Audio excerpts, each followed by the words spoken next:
What if the man cleaning your office floor was once the one who built the entire building?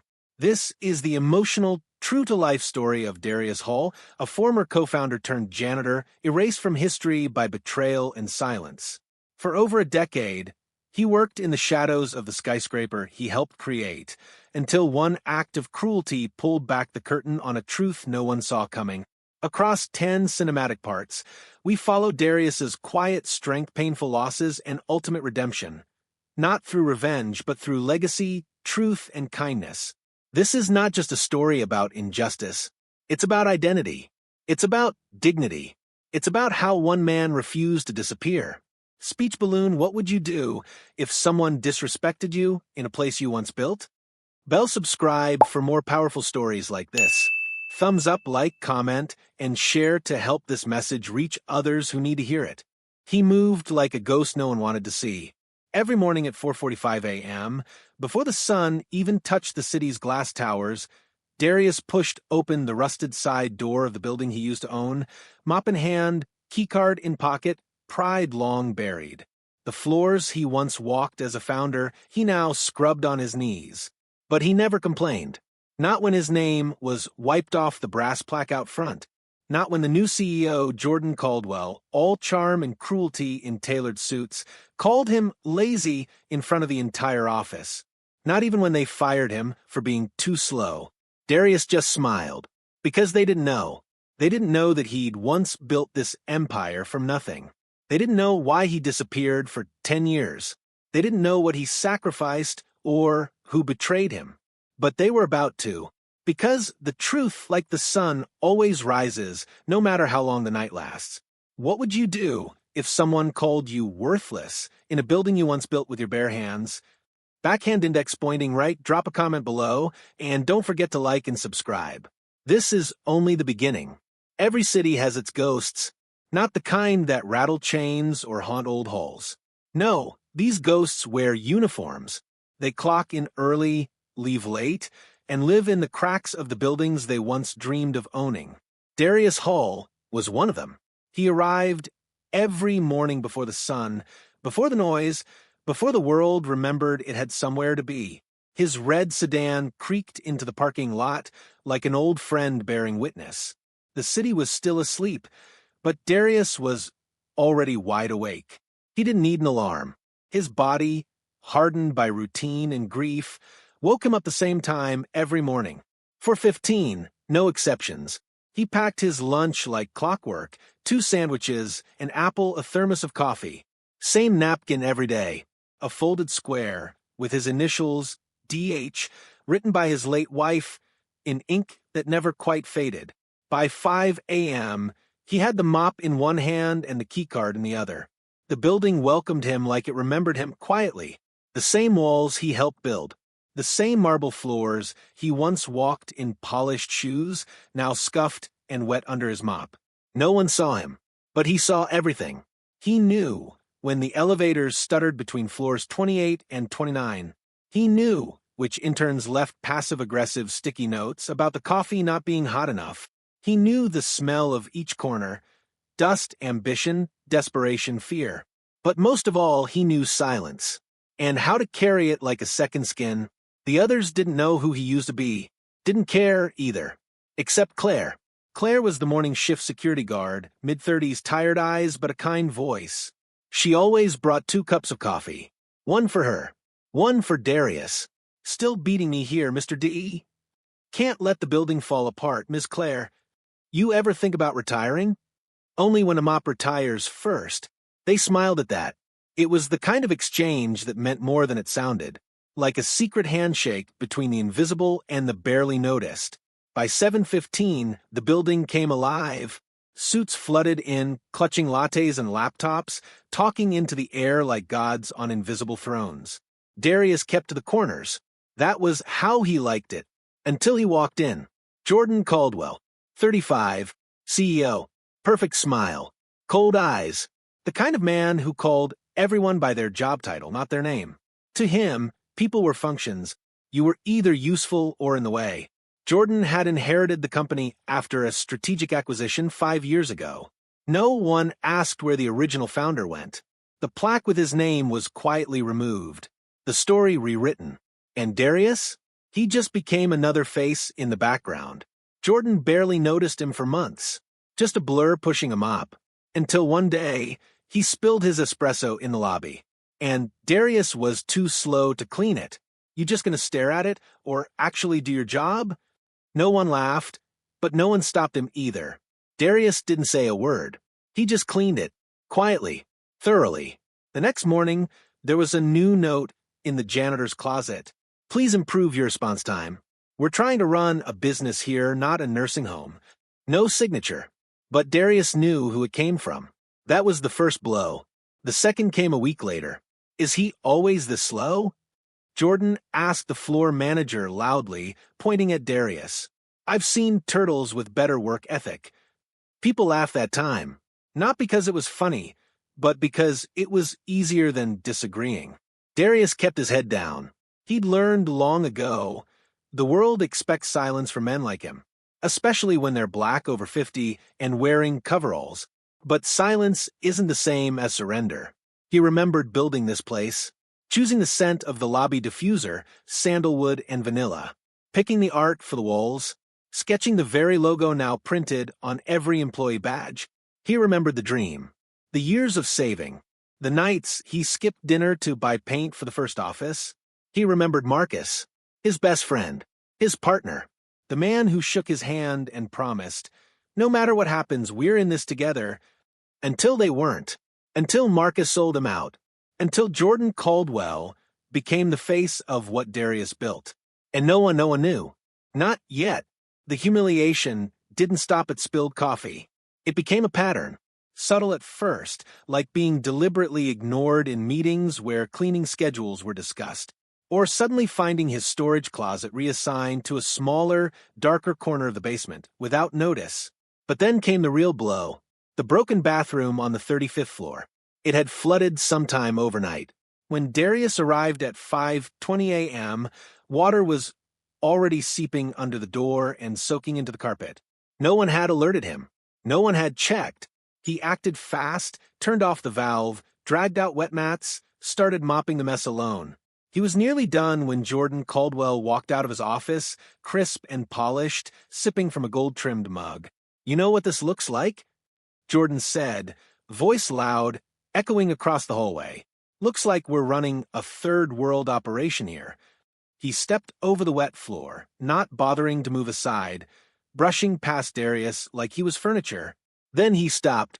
You've been here, what, a decade? You should have mastered a mop by now. No one laughed. Not this time. There was something meaner in his voice. Sharper. The kind of tone that cuts without bleeding. Darius looked up. Only for a second. Just long enough to meet Jordan's eyes. Calm. Controlled. But unflinching. That was the moment it changed. Because Jordan didn't like being looked at like an equal. Especially not by a janitor. Especially not by him. The next day, there was a formal write-up. Negligence of duties. Poor response time. Disruption to executive floor workflow. Claire tried to say something. Said it wasn't fair. Said she'd seen him clean that floor every morning without fail. But HR brushed her off. Not your department, Ms. Ramirez. Darius signed the paper without a word. He'd learned the system, the rules, the script. He also knew it wouldn't stop here. And it didn't. A week later, a new janitor was hired. Young guy. Fast. Chatty. He was assigned the upper floors, floors that had always been Darius's. No explanation. No notice. Claire noticed. You okay with that? Darius just nodded. Let him take the view. It's just windows and paper up there. But inside, something cracked. Not out of jealousy. Not even pride. It was something deeper. Something about erasure. About being replaced in a place that wouldn't exist without you. Then came the real wound. Friday afternoon. The entire office was buzzing about the CEO's birthday celebration. Catered lunch. Open bar. All employees invited. Except Darius. When he passed by the break room, he saw them laughing. Glasses raised. A giant cake shaped like a gold crown. And there, in the center of it all, was Jordan, holding court like a king, wearing a custom JC robe and fake throne behind him. Darius turned to leave, but Jordan saw him and said it. "Ladies and gentlemen, let's raise a toast to our hardest-working staff member." Everyone turned, who's clearly mastered the art of invisibility. Laughter. Not all, but enough. Enough to sting. Darius stood still, just long enough for the silence to settle. Then he walked away, back to the closet, back to the floors, back to the shadows that welcomed him like old friends. That night, he sat alone in his car. Windows rolled down, the city buzzing beyond the garage. He stared at the glove box. Inside was a folder he hadn't opened in years. Property deeds, original plans, letters, proof that once, not so long ago, this tower bore a different name, Hall and Vane Enterprises. Before Marcus took it all, before the papers were forged, before the courts said it wasn't worth fighting. He never told anyone, not even Claire, because if he did, what would it change? It wouldn't bring back his wife, wouldn't unburn the bridges, wouldn't erase the betrayal. But now something in him stirred. Not anger, not revenge, something more dangerous. Dignity, the kind that rises when you've been buried too long. The next morning he showed up early, earlier than usual. The air smelled different, like something waiting to break. He polished every surface twice, refilled every supply room, adjusted every crooked frame. And when he reached the 35th floor, the executive level, he stood in front of the window. The city spread out beneath him. And for a moment, just one heartbeat of silence, he let himself imagine. What if they knew? What if every person in this building knew the man they mocked, ignored, and erased once built this place? What would they say? What would he say? Then the elevator dinged. Jordan stepped out, scrolling through his phone. He didn't look up, didn't nod, didn't see. But Darius did. He saw everything. And he knew the time for silence was ending. It was coming, whether the world was ready or not. There's a particular kind of silence that only people who've been humiliated know. It doesn't scream. It doesn't shatter glass. It just sits inside you, heavy and patient, waiting. That silence lived in Darius. It lived in his chest when Jordan Caldwell smirked at him across the lobby floor. It echoed in his ears when people walked past him without a glance. It buried itself in his bones every time he was told to hurry up by someone half his age, who had no idea what this place cost to build or what it had already taken from him. The disrespect didn't start with a scream. It started small. First came the write-up for slow cleaning response after the water pipe burst on the 35th floor. Never mind that he was the one who shut off the leak before it flooded the entire executive wing. Never mind that no one had called him until it was already too late. Then came the suggestion from HR that he might want to train the new janitor on how to handle high-pressure cleanup situations. High-pressure cleanup. That's what they called it. Darius didn't argue. He nodded. He always nodded. Because what was the point? No one wanted a history lesson. No one wanted to hear that this building, this exact one, wouldn't even exist if not for him. So he swallowed it. Quietly. Like always. But even the strongest man has a line. Friday came like a punch to the gut. It was the CEO's birthday. A ridiculous event with an actual red carpet rolled out in the main hallway. Full catering. Music. Champagne flutes. Darius wasn't invited. He knew he wouldn't be. He didn't expect it. But when he passed by the glass-walled break room and saw the staff cheering as Jordan strutted in wearing a golden paper crown and a custom jacket that said King Caldwell across the back, something inside him cracked. And then Jordan saw him. Saw Darius standing there, holding a bag of trash half in the shadow of the doorway, and smiled. "Let's raise a toast," Jordan said loudly, raising his glass so the room went quiet, "to our most dedicated team member, the man who's been here longer than any of us." A beat of silence. Jordan turned toward Darius, and still hasn't figured out how not to look like part of the furniture. Laughter. Scattered. Awkward. But enough. Darius didn't move. Didn't speak. He turned. Walked away. Back into the hallway. Back into silence. But this silence felt different. He wasn't swallowing it anymore. It was burning now. That night, He sat in his car long after his shift ended, the engine off, the building behind him still glowing. He opened the glove box and pulled out a weathered manila folder, one he hadn't touched in years. Inside were documents, original ownership papers, land purchase agreements, city permits with his name printed clean and proud, Darius Elijah Hall, co-founder, and below it, in faded signatures, Marcus Vane, his friend, his brother in everything but blood, the man who stole it all. They had started this dream together. 15 years ago, it was just two guys with a blueprint, a borrowed office, and a fire no one could put out. They called themselves Hall and Vane the perfect partnership. Darius had the plan. Marcus had the pitch. Together, they convinced investors, secured funding, and broke ground on what would become one of the most recognizable office towers in downtown Atlanta. They spent sleepless nights laying tiles, arguing over window styles, checking light fixtures at 3 a.m. Every inch of the building had a story. Every corner held a memory. The elevator panel? Darius had fought to have it built with bronze instead of plastic, not for vanity, but because first impressions matter. The lobby scent? His wife's idea, sandalwood and vanilla. Calm, clean, and warm. The name on the plaque? Hall and Vane. Side by side. Always. Until Marcus changed the locks. He remembered that day, clearly. He showed up at the building like he always did. Tried to swipe his access card. Red light. He thought it was a glitch. Then the security guard, a kid, barely 20, told him he wasn't allowed past the front desk. Told him his name had been removed from the system. No warning. No call. Nothing. Just a legal document emailed to him that afternoon, saying he had been bought out due to breach of partnership. It was a lie, but it was a well-documented lie, and Marcus had made sure there wasn't enough money in Darius's account to fight it. He tried anyway. For months he tried. Lawyers, depositions, filing fees, motion after motion. But Marcus had gone corporate, and Darius? He was drowning. And when his wife got sick, the fight ended. She needed treatment. He needed peace. So, he gave up the war to be by her side in the quiet. She passed 6 months later, and for the first time in his life, Darius stopped building anything. Until now. The next Monday, he walked into work at 4:30 a.m. Not with a mop, but with the folder. He stood in the lobby alone, watching the sunrise creep up the glass. He looked around at the marble floor, the gold trim, the echo of his own footsteps. He didn't want revenge. That wasn't it.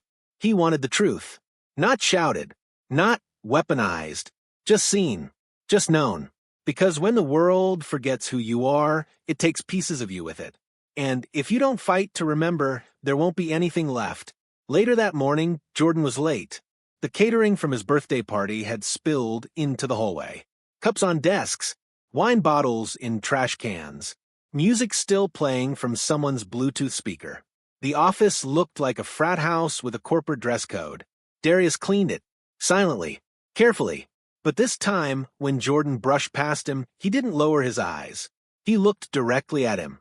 Jordan paused. Frown. You got a problem? No, Darius said calmly. Not today. Jordan scoffed. Walked away. He didn't notice the manila folder sitting on the front desk. Didn't see the bold letters on the first page. Original ownership, Caldwell Global Tower, formerly Hall and Vane. He would see it soon enough. Because Claire had already taken a photo, already sent it to a friend in the legal department, already started a conversation no one could ignore. Darius didn't expect fireworks. He didn't expect anyone to stand and clap or offer apologies. He just wanted them to see him, to know that every morning he showed up here, not for pity, not because he had nowhere else to go, but because this place was built with his hands, his vision, his blood, and that kind of truth doesn't disappear. Not with paperwork, not with power, not even with time. That evening, as he left the building, Claire walked with him to the lot. You really built this place? She asked, holding her coffee with both hands. Darius smiled softly. No, I didn't build it. She looked confused. He looked up at the building. Lit gold in the sunset. I birthed it. The folder didn't explode like dynamite. It didn't need to. It moved like a whisper. Quiet, unstoppable, carried in glances, shared behind closed doors, passed from inbox to inbox with subject lines like, "Is this real? Was he really the founder? Have you seen this?" By midweek, people were looking at Darius differently, not with pity, not with apology, but with something closer to curiosity and guilt. Someone left him a new thermos on his cart. Another quietly returned the bathroom radio they'd stolen weeks ago. Someone even stopped and said, "Thank you for everything you do." They didn't say his name, but they didn't look through him anymore. That was new. Still, Darius didn't change. He showed up early, cleaned what needed cleaning, avoided the elevator when it got crowded, said good morning to Claire, ate lunch alone. He wasn't trying to prove anything. He just wanted to work in peace in the building he built. But peace doesn't last in places where power feels threatened, and Jordan Caldwell was beginning to feel something he didn't like. Small. At first, Jordan ignored the rumors. Just noise, he told himself. Some old man with a folder? Big deal. But then, someone on the board asked him about it, casually over lunch. "Hey, did you know that Janitor used to be the co-owner of this place?" Jordan laughed it off. A lot of guys say they built something. Doesn't make it true. But it rattled him. So he called Marcus Vane. Marcus didn't answer at first. Then, late one night, Jordan got a text. Not over the phone. "Let's meet." 2 days later, they sat across from each other in a private club downtown. The kind with walnut walls, low light, and waiters who disappear after delivering whiskey. Marcus looked older. Thinner. Nervous. Jordan cut to the point. "What's this about the janitor?" Marcus sipped his drink, looked down. "It's complicated." Jordan leaned in. "Did he really own the building?" Marcus didn't answer right away. "Then he built it. With me. From nothing." Jordan froze. "And you cut him out?" Marcus nodded. "I thought he'd fight it. But then his wife died. And he just disappeared. I didn't expect him to come back. I didn't even know he was still in the city." Jordan sat back. For the first time in a long time, he didn't have something clever to say.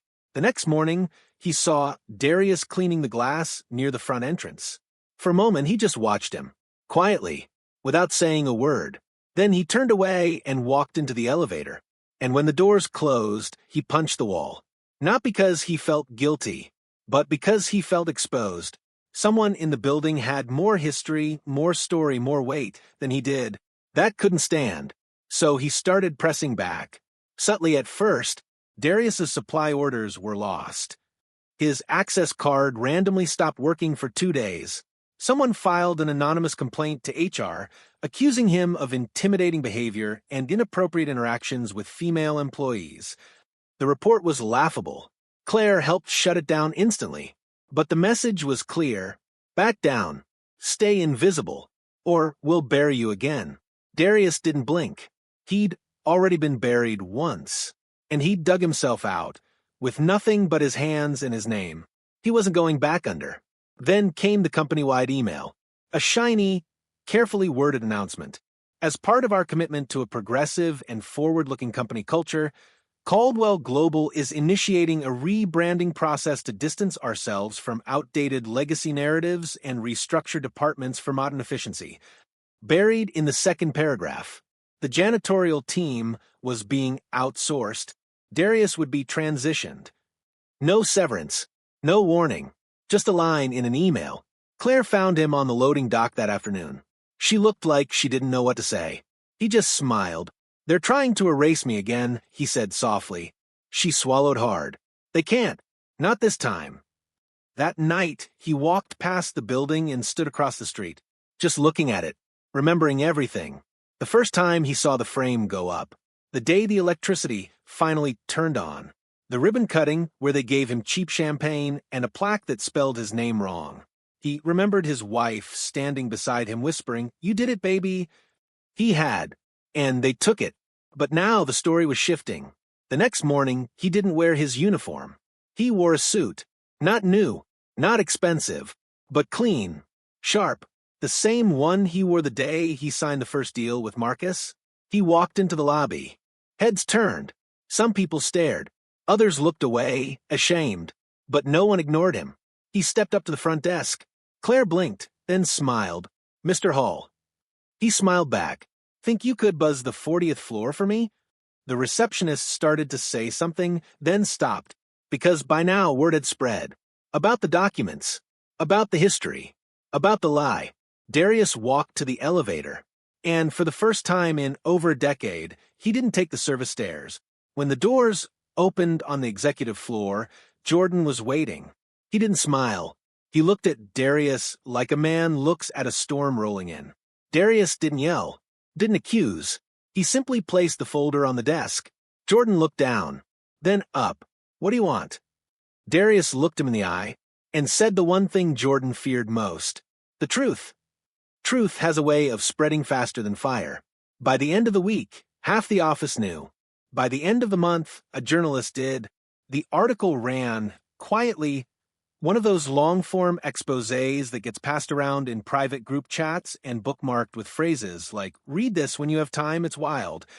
But it reached the board, and the board cared about one thing: image, and Jordan's was cracking. But Darius? He didn't wait for revenge. He didn't show up to gloat. He kept his mornings quiet, kept his cart clean, kept moving. Because he wasn't here to punish. He was here to stand in his truth and let the world finally carry the weight of it. And slowly it did. One conversation at a time. One apology at a time. One shift in respect at a time. That was the beginning of something bigger. Not just for Darius, but for everyone who's ever been stepped over, talked down to, made invisible. Because when one man refuses to disappear, he makes it harder for the system to pretend he was never there. Every man has a moment when he must choose, bend, or break. For Darius Hall, that moment came on a rainy Thursday morning, quiet, gray, and unremarkable to everyone but him. He stood in the middle of the lobby, mop in hand, watching his own reflection in the polished floor. It was spotless, but something in him wasn't. The fallout had started to stir. After the article came out, people in the building were split. Some whispered in support. Some kept their distance. A few employees, the ones who laughed loudest at Jordan's birthday party, now offered soft smiles and half-hearted nods in the hallway. But it wasn't solidarity. It was survival. No one wanted to be caught on the wrong side of history, not now that the truth had found a mouthpiece. The board had called for an internal culture review. PR statements were being drafted. Jordan was still in charge, but the crown sat loose on his head. He felt it, and so did Darius. But truth doesn't always bring peace. Because when the world starts seeing you again, it also starts expecting something from you. Change, leadership, answers. And Darius wasn't sure he had any. He had built a tower. He had been erased. And now, suddenly, people wanted to hear him speak. But what was he supposed to say? What words could undo a decade of silence? He found himself waking up at night, sitting at the kitchen table with the folder laid open, documents spread like a crime scene he couldn't clean. He read the same letter again and again, the one Marcus wrote him 10 years ago. "D, I didn't have a choice. You weren't moving fast enough. Investors were nervous. I had to protect the company. I hope one day you'll understand." Darius had never responded. He had drafted a reply once, angry, raw, unforgiving. But he never sent it. Now, the paper just sat there, yellowing, fragile, like the past itself. He tried to stay grounded. He kept working, quietly, as always. But each day it got harder. The silence he once wore like armor now felt like a weight. And then came the final blow. Late afternoon. Jordan called him into his office. No warning. No explanation. Just a message passed through Claire. "He wants to see you." Darius went. He didn't flinch. Didn't knock either. He opened the door and stepped inside. Jordan was sitting behind the glass desk, hands steepled, a thin smile playing on his face. He gestured to the seat across from him. Darius remained standing. Jordan leaned back. "I assume you've seen the article." Darius said nothing. Jordan continued. "It's good storytelling. But that's all it is. A story." He paused, watching for a reaction. Nothing. So, let me tell you a story, he said. You built something. Sure. And then you lost it. That happens. The world moves fast. You didn't. That's not betrayal. That's business. Darius's jaw tightened, just a little. Jordan smiled wider. And now, after 10 years in the shadows, you're hoping what? That we'll just hand it back? That people will rewrite the history books because the janitor used to be someone? He leaned forward. You had your time. It passed. This is mine now. He opened a drawer and slid something across the desk. It was a severance agreement. $5,000. Immediate termination. If you sign this, you walk away clean. No lawsuits. No more drama. Just peace. Darius didn't look at the paper. He looked at the man in front of him. Young, polished, educated, and completely hollow.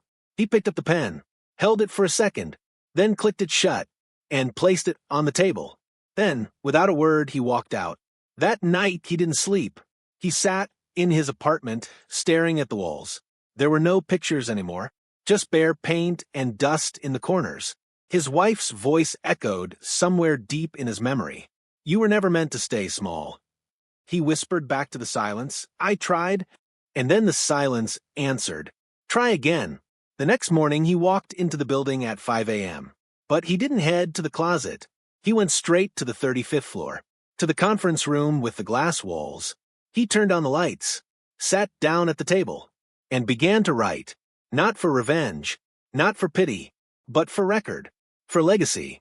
He wrote a letter to the board, to the employees, to the city. He told the story unfiltered, from start to betrayal to now. He included dates, documents, names. He told them how he was erased, and then he forgave, not because they deserved it, but because he did. He had carried the weight of loss for too long. It was time to hand it back. Claire was the first to read it. She cried halfway through. You sure you want to send this? Yes. It'll burn bridges. They already burned mine. She nodded and hit send. By noon, the letter had made its way across every floor. By 3 p.m., a printout was taped to the elevator wall. By 5 p.m., someone had slipped it into Jordan's office. No headlines, no PR teams, just truth, unvarnished, undeniable. That evening, Darius didn't go home. He stayed late, just sitting in the empty lobby, watching the night guard switch shifts, watching the cleaning crew move through the halls. He looked around at everything, the light fixtures, the color of the floor tile, the curve of the reception desk, all things he once chose with purpose. He whispered to the building like it could hear him. I didn't come back to fight. I came back to be seen. Somewhere around midnight, he finally stood, walked outside. The rain had started again. He didn't use an umbrella. He let it fall, let it cleanse, let it soften the hard edges he had carried for so long. And standing there, soaked and silent, he finally let himself cry, not out of weakness, but out of release, out of mourning, out of becoming. Because this moment, this night, this feeling was the tipping point. The place where endings meet beginnings, where pain meets purpose, where silence becomes voice, and one man, once forgotten, finally remembers who he is. Truth doesn't knock on the door. It kicks it open, sometimes softly, sometimes with force, and when it does, nothing is ever the same. It started with a single line buried in a Slack message. Someone from HR forwarded Darius's letter to the compliance team. Then someone in legal asked for a meeting. Then an intern barely out of college made the mistake of Googling the name Darius Elijah Hall. The results came fast. Old news articles, city council photos, investment brochures, a TEDx talk with less than 2,000 views titled, Buildings Should Serve People, Not Power. There he was, standing on a stage in a gray blazer, hands trembling just slightly, speaking about justice in architecture. We don't just build with steel and glass. We build with story. And when we erase people's stories from the spaces they created, we build emptiness. The intern paused the video, then played it again, and again. She had never seen the janitor, but now she couldn't unsee him. By the next day, the letter had leaked outside the company. A journalist from an independent platform picked it up, published it under the headline, "The Man Who Cleaned the Floors of the Building He Once Owned." It wasn't flashy. It didn't trend overnight, but it spread through group chats, through quiet conversations at networking events, through the hearts of people who had ever been overlooked, silenced, or made to feel small. The story found its people, and then the people found Darius. He didn't even know it had gone public. He was scrubbing scuff marks near the freight elevator when Claire ran up, holding her phone. "It's out," she whispered. He looked confused. "Your letter. The story. It's everywhere." He took the phone and scrolled. There was his face, younger, hopeful, proud, and a headline that made something in his chest ache. He didn't say anything, didn't smile, just stared at the screen as if looking into a mirror he hadn't seen in years. That same afternoon, a man in a Navy suit walked into the lobby and asked for him by name. Not the janitor, not the custodian, but Mr. Hall. He introduced himself as Michael Levitt, one of the original minority investors in Hall and Vane. Darius hadn't seen him in over 12 years. They sat in the break room, two old men, one in a suit, the other in a work shirt stained with bleach. "I read your letter," Michael said. Darius waited. "I always wondered what happened. Marcus shut everyone out. Said you walked away." Darius's voice was steady. "I didn't walk. I was pushed." Michael leaned forward. "I still have copies of the original contracts. Your name was never removed. Not legally. Not fully." Darius blinked. "What?" Michael nodded. "Marcus filed a silent transfer, but it was never finalized. Technically, you still hold partial stake. It's buried in a shell company. Complex but traceable. With the right legal support." He let the sentence hang. Darius couldn't breathe. For a moment, it felt like time froze. "I didn't want it back," he whispered. Michael nodded again. "I know, but maybe it's not just about what you want." Meanwhile, upstairs, Jordan was spiraling. He'd underestimated Darius. That was his first mistake. His second mistake was thinking the board wouldn't care. But they did. Not because of morality. Because of optics. Bad press was blood in the water. And Darius's story was stirring sharks. The board requested a private hearing. An informal listening session, they called it. Translation, "We want to see how much damage this could cause." Jordan was ordered to invite Darius to speak. He sent the invitation through HR. No apology, just a time and date. Claire found the printed email on the janitor's desk. He hadn't opened it. "You going?" Darius didn't answer right away. He looked at the windows, the sky, the city beyond. "Does it matter?" She nodded. "It matters to us." The day of the meeting, Darius didn't wear a suit. He wore the same clothes he always wore. A simple shirt, work pants, clean but worn. He walked into the boardroom slowly, calmly, like a man walking through fire with nothing left to burn. 11 people sat at the long table. Executives, board members, lawyers. Jordan sat at the far end. He didn't meet Darius's eyes. Someone gestured for him to sit. He didn't. He placed a single piece of paper on the table. Then he spoke. "I'm not here to demand anything," he said. "I'm not here to sue, or to shame, or to stir pity." He paused. "I'm here because you forgot someone. You built a narrative that made me disappear. But I didn't. I was here, every day, every night, watching you run a company in a building I once poured my soul into. I scrubbed floors I once paid to polish. I watched my wife die while you toasted champagne under a logo I created." His voice didn't shake. It rang like truth. "I don't want her job. I don't want revenge." Another pause. "I just want it to be true again." Silence. Not cold. Not awkward. Just full. Heavy with realization. And then someone cleared their throat. "Mr. Hall," a board member said quietly, "we owe you more than we knew." Another leaned forward. "Would you consider a consulting role? On record. Visible. Your history deserves to be part of this company again." Darius stared for a moment, then said the only thing he could, "I never stopped being part of it." Jordan stood up suddenly. This is ridiculous. Everyone turned. Jordan's voice rose. You're going to hand him a position because of a sob story? He's a janitor. He's been mopping floors for a decade. That's not legacy, that's failure. Darius looked at him, truly looked at him. And for the first time, Jordan looked small. I mopped floors, Darius said softly, because pride doesn't pay the rent. But I never stopped being who I was. And you never became more than who you pretended to be. No one spoke after that. The meeting ended in silence. But the truth stayed in the room.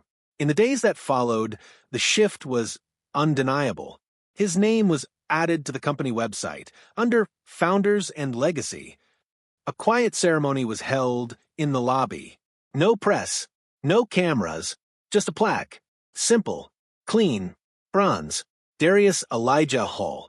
Co-founder, builder, believer, human. Claire cried when she saw it. Darius just smiled and whispered, "It's not about being remembered. It's about being known." Sometimes the truth doesn't bring peace. Sometimes it brings war. For a moment, it looked like the storm had passed. Darius had been acknowledged. The plaque was up. The board was satisfied. The story had settled into the background noise of corporate life, one of those feel-good, cautionary tales people tell at HR seminars to prove they care. But Jordan Caldwell? He wasn't finished. Because the one thing men like him fear more than failure is being forgotten. And now he was no longer the face of the company. Darius was, without even trying, without a press tour or an announcement or a spotlight, just by being the truth. And Jordan couldn't accept that. So he did what people like him always do. He reached for control. It started quietly. Budgets shifted. Strategic restructuring was announced. Departments merged. Meetings moved without notice. Emails went unanswered. And then Darius's new consulting role, the one approved by the board, suddenly became temporary. No office, no desk, no clear responsibilities. Just help where you're needed, someone said. Translation, be visible but not powerful. Present but silent. But Darius had already lived that story. He wasn't going back. So he kept showing up. He met with interns, spoke to design teams, helped security draft new safety plans, even advised the janitorial contractor on better wage standards. People listened, because when he spoke, he didn't speak like a consultant. He spoke like someone who had bled for this place. And that kind of truth echoes. Then came the emails. Anonymous, cruel, fraud, fake. Janitor with a sob story. They started flooding his inbox at midnight.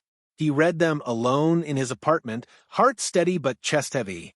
He didn't reply, didn't forward them.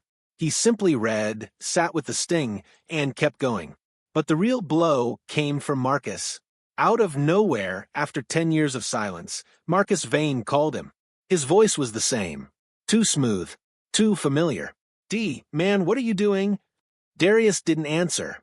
"You know you're stirring up stuff that doesn't need stirring. You got your plaque. You made your point. Why keep digging?" Darius asked quietly, "Why now?" Marcus paused, then said something that revealed everything. "Because if you keep pushing this, someone's going to reopen the books." And that was it. Marcus wasn't calling to reconnect. He was calling to warn him, or threaten him, or both. Darius hung up, and for the first time since returning, he felt tired. Not just physically, but soul tired, because it hit him. No matter how much truth he told, there would always be someone trying to rewrite it. Some wounds don't heal with recognition. Some names won't be remembered, no matter how many plaques they put up. That night, he stood in front of the building and asked himself a question. Was it worth it? And that's when Claire appeared. She had been working late. She saw him standing there, just staring up at the place he built. Without saying a word, she handed him something. A card, handwritten. Inside was a note from one of the new interns. "Mr. Hall, I read your story. I'm the first in my family to go to college. I was thinking of quitting this job, but then I watched your old TEDx talk, and I stayed. Thank you for showing me that you can lose everything and still be whole." Darius read the note twice, then folded it carefully like it was something sacred. And in that moment, he remembered. He hadn't come back to be famous. He hadn't come back to be CEO. He came back to be seen. And now, someone had seen him, really seen him. And that was enough to keep going. But he didn't have to keep going alone anymore. Because something had shifted. Claire started organizing. Nothing big. Just lunches, conversations, listening sessions. Other employees joined in. People who'd been quiet now spoke. They talked about office culture, about equity, about what it meant to belong in a space, not just exist in it. And Darius became the center of gravity. Not loud, not flashy, but solid, grounded, unmovable. The board noticed. Jordan noticed. And when the annual shareholders meeting approached, Jordan made his final move. He filed a proposal to dissolve the Hall and Vane legacy entirely. Remove the plaque, cancel Darius's consulting title, and classify the entire situation as resolved. He claimed it was about clean branding. The truth? He wanted the last word. But this time, Darius didn't show up alone. The day of the vote, the room was packed. Employees, community leaders, journalists, even a few interns who had never spoken to him personally, they all came, not to protest, not to yell. They just showed up, to stand, to witness, to remember. When the vote opened, Jordan gave a speech. It was sharp, polished, PR-friendly. He said legacy was important, but so was moving forward. He said Darius's story was inspiring, but it doesn't define who we are now. He smiled the whole time, until the last line, because that's when Darius stepped forward, not to argue, just to speak. He didn't have notes. He didn't raise his voice. He just said, I didn't ask to define this place. I just asked not to be erased from it. And then he sat down. No mic drop, no applause, just truth. And in the end, truth won. The board voted. The proposal failed. And Jordan Caldwell? He resigned 3 weeks later. Officially, he was pursuing new ventures. Unofficially, he had become a liability, because power built on performance always cracks under the weight of reality. In the aftermath, there was no big celebration. No party. No press tour. Just small, quiet changes. The janitorial staff got raises. The intern program expanded. The lobby plaque stayed. And Darius? He still came in early. Still carried his thermos.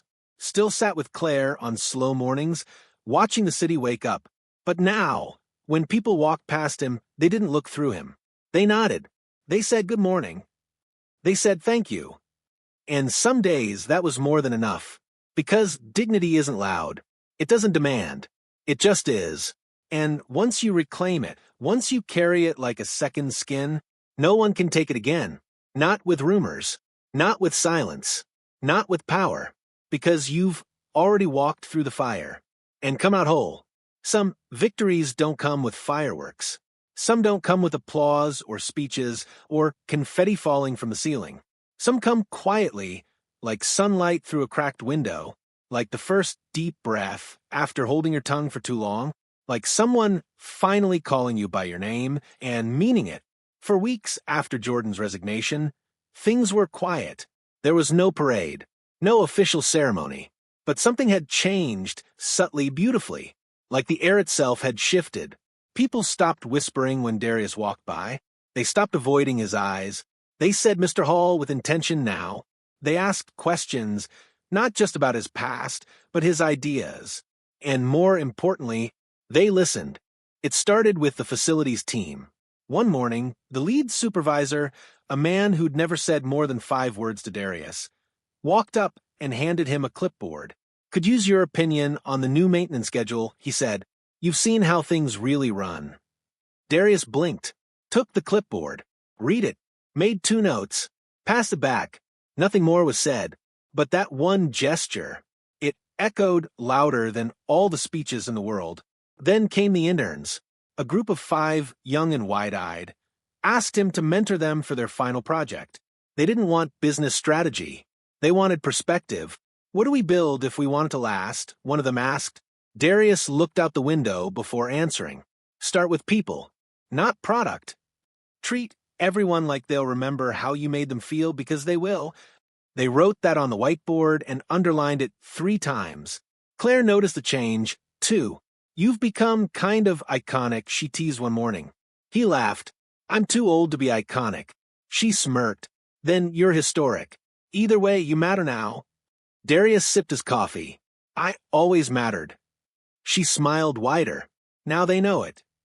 But the moment that truly broke something open came from a place he never expected. A manila envelope. No return address. Inside, a single sheet of paper. No note, just a printed photo. It was from 15 years ago. Darius and Marcus standing together in front of the construction site. Hard hats on, dust in the air, smiling like the world was theirs. On the back of the photo, in messy handwriting, "I'm sorry. I was scared. You were always better than me." No name, no explanation. But Darius knew, and for the first time, he didn't feel anger. He felt grief. Not fresh grief, old grief finally letting go. He folded the photo, put it in his wallet, right next to the napkin his wife had written his initials on all those years ago. That Sunday he visited her grave. He hadn't been in months, not since the first story broke. He knelt beside the stone, brushing away leaves, running his hand across her name like it still had warmth. Then he whispered, "You were right. They saw me. Eventually." And for the first time in a long time, he didn't cry. He just smiled and sat with her in the silence. A silence that no longer weighed him down, but held him.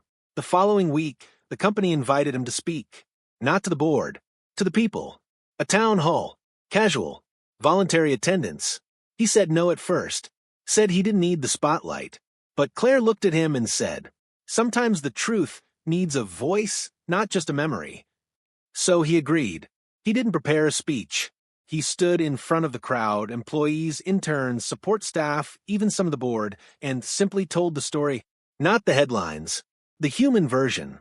He told them about his first night on the floor after losing everything, how the smell of fresh paint still reminded him of hope, how the janitor's closet became his place of reflection, not shame, how dignity isn't in titles, but in choices.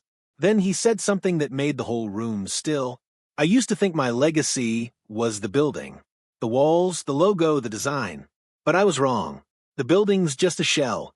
You, all of you, you are the legacy.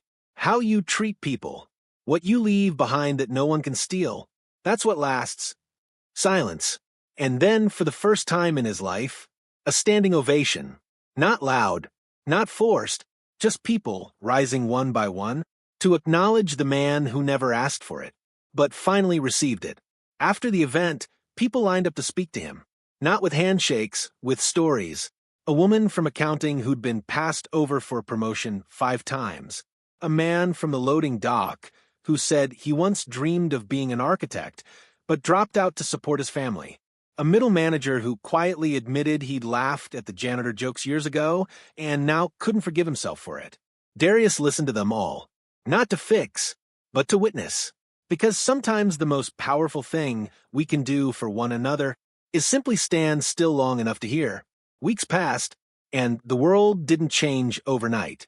There were still politics, misunderstandings, power plays, but something underneath had shifted. Like a new foundation was being poured. Stronger, wider, willing to hold more truth. One morning, Darius arrived to find a small note taped to his old mop handle. In handwriting that didn't try to hide itself. "Thank you for cleaning this place long before you ever cleaned the floors." He read it 3 times, then carefully folded it, added it to the same pocket where the photo lived, because not every recognition needs a spotlight. Sometimes a sticky note carries more weight than a statue. That afternoon, he stood in the lobby, sun pouring in through the tall windows, and watched people pass. Some in suits, some in uniforms, some laughing, some rushing, some lost in their own worlds. And he realized something beautiful. He was no longer invisible, but more than that, he was no longer angry. He had reclaimed something deeper than status. He had reclaimed himself. Legacy isn't what they write about you. It's what you leave in the hands of others, in the way you made them feel seen, in the way your story changes theirs. And in that moment, standing in the heart of the tower he once lost, Darius Hall knew his story wasn't over. It had just finally been heard. Legacy doesn't live in buildings. It lives in people, in the way someone opens a door for the next person behind them, in the stories we pass down, not for glory, but for guidance. Darius Hall never wanted to be a monument. He just wanted to make sure no one else had to be invisible the way he once was, and that meant doing something more than standing tall. It meant reaching back. It started with a conversation. A young man named Elijah, one of the new maintenance interns, stayed behind after a team meeting. He was quiet, polite, always scribbling in a notebook. He approached Darius slowly, like someone afraid to disturb something sacred. "Sir," he said, "can I ask you something personal?" Darius looked up from his coffee. "Of course." Elijah hesitated. "How did you keep going? When they took it all?" The question landed like a soft punch, but Darius didn't flinch. He just nodded and said, "Because grief can make you bitter, or it can make you generous." Elijah blinked. "What do you mean?" Darius smiled. "When something breaks you, you get to choose, rebuild for yourself or build something better for someone else." That conversation didn't last long, but it stayed with Darius. For days, he couldn't stop thinking about that young man's eyes, so full of questions, so full of fear. Darius saw himself in that face, not the version of him who built the tower, but the version who lost everything, the version who needed just one person to believe in him. And that's when he decided he wasn't going to die with the knowledge still locked inside him. He was going to pass it on. He called it the Hall Initiative. No fanfare, no corporate branding, just a small program, started with his own savings, to mentor young workers from the janitorial, maintenance, and security teams, people who usually moved in the background, people whose names rarely appeared in emails, but whose hands held the place together. He created scholarships, workshops, story-sharing circles, but more than that, he gave them access to information, to blueprints, to the why behind how buildings are made. He didn't teach from a stage. He taught from hallways, from stairwells, from the break room. He answered every question like it was urgent, because to the right person it was. Soon others joined in. Claire helped organize logistics. Michael Levitt, the old investor, donated funding. Even a few executives, humbled by the past year, asked how they could help. But it was Darius's presence that made the difference. The way he sat beside people instead of standing in front of them. The way he remembered names, even when no one else did. The way he never made anyone feel beneath him. Because he'd been beneath before, and he knew how it felt. One Friday afternoon, Elijah came back.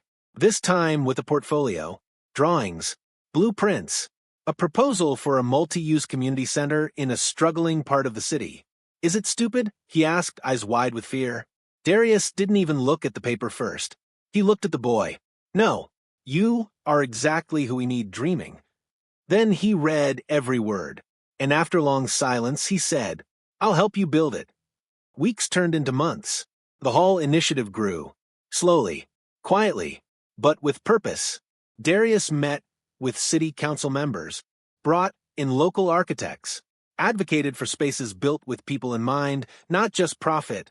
And one day, someone asked him, "Why this? After everything, why not just retire?" He chuckled, "Because I've already built a tower. Now, I want to build people." He still worked his morning shift, still drank his coffee on the bench outside the building, still shared a laugh with Claire, who now managed the entire security department.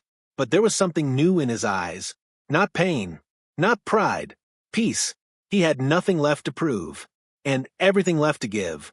One evening, near the end of the summer, the company hosted an open house, not just for clients or executives, but for staff and their families. It was the first time many of the behind-the-scenes workers had ever brought their loved ones into the building. Darius was asked to give the welcome. He stepped up to the mic, wearing a simple gray shirt and dark slacks. No tie, no script, just his voice. "This place was built to be seen from the outside," he said, But the real strength is inside. It's not the glass or the lights or the height. It's the people who walk these halls. The ones who never had their names on the door, but who never stopped showing up anyway. He paused, looked around the room. You all built this. Even if no one told you. You built this. Silence. Then a single clap. Then two. Then the whole room.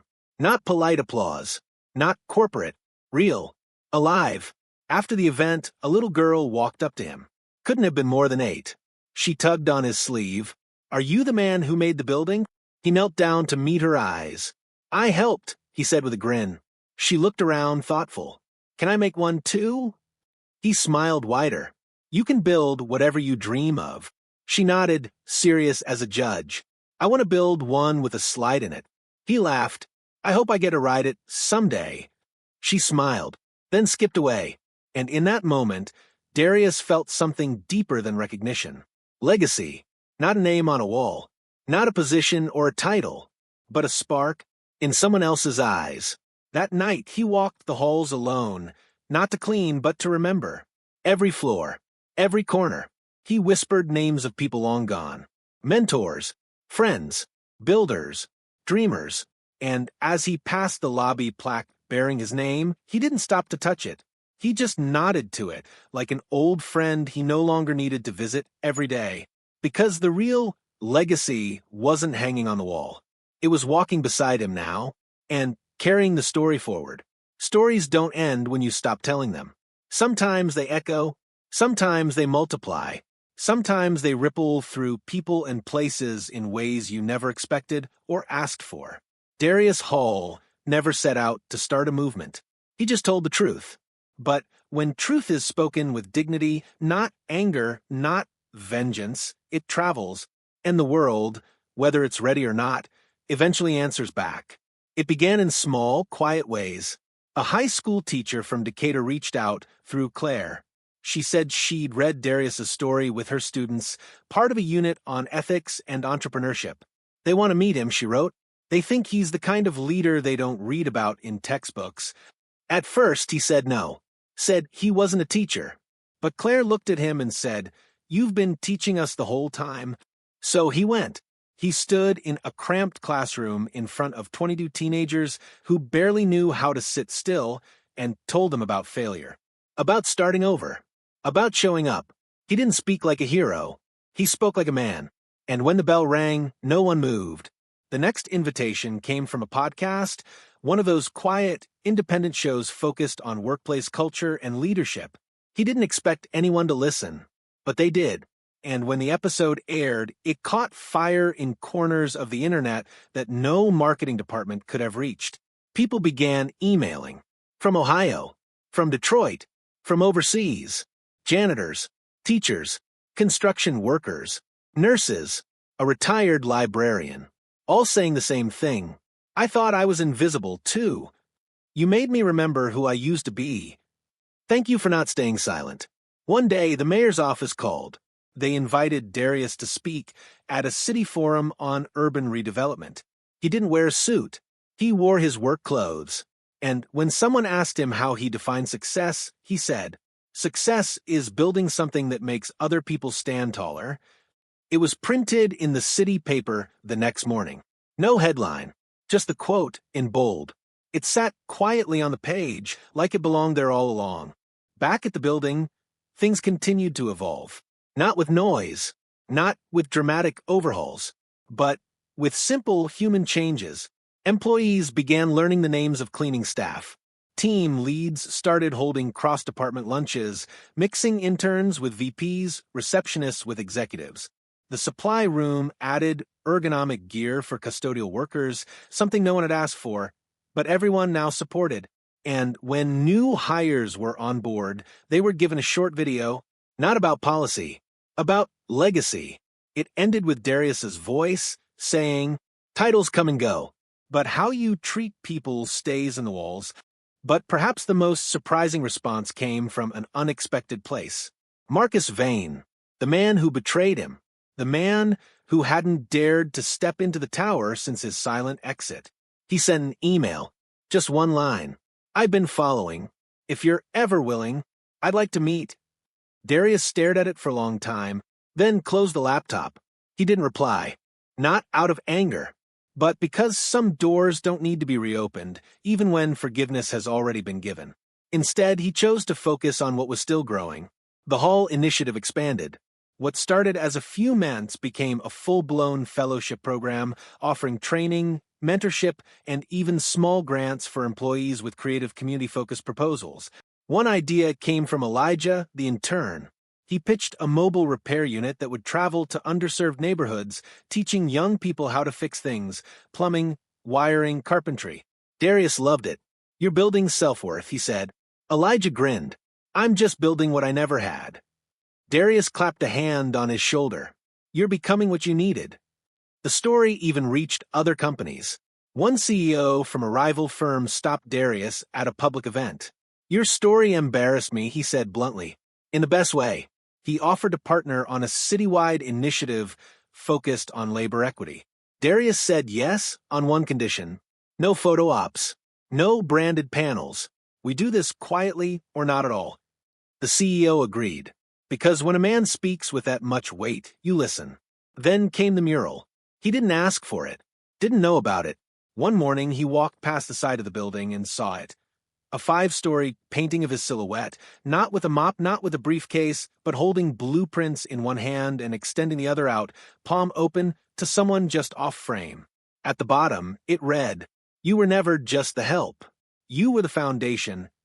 He stood there for a long time, not smiling, not crying, just standing, rooted, like he belonged, because for the first time, the world had set it back.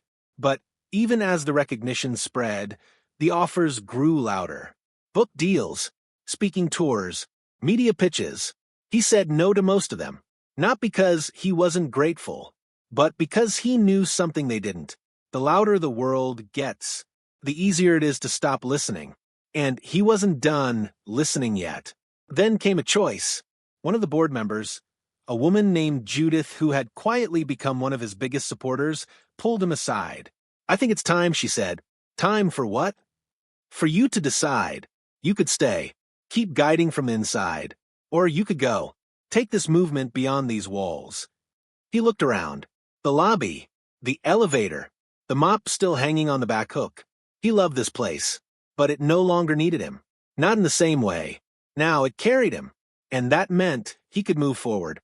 He took 2 weeks to decide, walked every floor, spoke with every team, met every intern one last time. And when he finally told Claire, she didn't cry. She smiled. "You gave it everything. Now go build something else." He nodded. "I will." On his last morning, he came in early, not to work, to remember. He walked the halls one last time, left a small note taped to the janitor's closet door. "If you're reading this, you're the heartbeat of the building. Never let anyone forget it." He stepped outside, coffee in hand, and stood on the same bench where he used to sit alone. This time, someone sat next to him. Elijah. He said nothing, just passed him a folded piece of paper. Inside, a sketch of a building. Their building, the one they would create together. Darius looked at him. "You ready?" Elijah nodded. "Because I am," Darius said softly. "I've been ready my whole life. You never really know when a chapter ends. It doesn't always slam shut. Sometimes it just exhales, like a breeze slipping through an open window, like the last footprint in a place you won't return to, but will never forget." Darius Hale walked out of the building for the final time on a Monday morning. There was no crowd, no camera crew, no speech, just him, holding a worn leather notebook, a thermos of coffee, and something in his eyes that hadn't been there in years. Stillness. Not the kind that comes from exhaustion. The kind that comes from peace. He didn't take the elevator that day. He took the stairs, all 46 floors. Not because he had to, but because every step reminded him of something he built, something he lost, something he reclaimed. He ran his hand along the railing, touched the wall where the first dent was made during construction, paused on the 27th floor, where he once slept for 3 nights straight while overseeing final inspections. By the time he reached the lobby, his breath was heavy, but his heart had never felt lighter. Claire was waiting by the front desk. She wore her badge clipped a little higher now, head of security. She didn't say anything at first, just handed him a small white envelope. He opened it. Inside was a single key. No tag. No note. He looked up. She smiled. To the old office. Thought you might want one last moment there. He nodded, said thank you, and walked toward the elevator. The old office was mostly empty. The nameplate was gone. The furniture had changed. But the view? The view hadn't changed a bit. The city stretched out like a living map. Skyscrapers, bridges, the faint outline of the hills beyond the skyline. He stood in front of the window, hands in his pockets, remembering everything. Every blueprint, every betrayal, every inch of himself that had once been buried under concrete and silence. And now, none of it was holding him down. It wasn't weight anymore. It was wings. He took out the notebook, the same one he used during construction. Half blueprints, half scribbles. The first page still held his wife's handwriting. Don't forget who you are, and don't let them forget either. He smiled, then tore that page out, folded it, placed it in his wallet behind her old napkin. Then he did something unexpected. He left the notebook behind, right on the window ledge, open to the last page, blank, for someone else to write in. He stepped out of the office, turned off the light, and locked the door. The key? He slid it under the mat.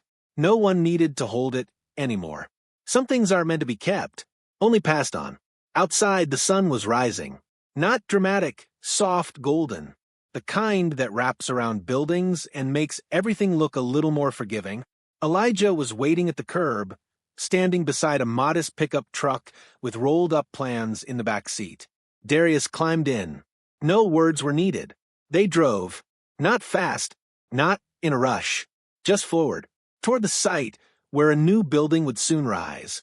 A place with classrooms, a workshop, a community kitchen, a rooftop garden. Nothing flashy, just necessary. When they arrived, the lot was still dirt, empty, but Darius stepped onto it like it was sacred ground. Elijah followed close behind, nervous, excited, overwhelmed. Darius pointed to the southeast corner. Sun hits here first. That's where your windows go. Then the north side. Put the foundation a little deeper on this end. City soil's looser near the drainage. Then he stopped, looked around, closed his eyes, and whispered. It begins again. That night he went home, tired, but whole. He made tea, sat on the porch, listened to the city breathe, and thought about how many versions of himself had lived inside that one body. The builder, the partner, the janitor, the forgotten, the remembered, and now, the giver. The next morning, a child passed by the mural outside the old tower. She tugged her father's sleeve. "Who's that?" she asked, pointing at the man on the wall. The father read the name out loud, then said something simple. "He's the man who built it." The little girl looked closer, then nodded and smiled. Later that week, someone found the notebook on the window ledge. They didn't recognize the handwriting at first, but the cover had two initials carved faintly in the leather. DH, inside, on the second-to-last page, written in clean block letters. Buildings will crumble, names will fade, but kindness? That's the only thing worth making permanent. And just beneath that, a small drawing, a janitor's card, and beneath it, the foundation of a building, outlined in soft pencil, a blueprint still unfolding. Because stories like Darius's, they don't end. They echo. They root themselves in the hearts of the quiet, the overlooked, the brave, and remind the rest of us that sometimes the most powerful man in the room is the one they stopped seeing a long time ago. He never raised his voice. He just refused to disappear.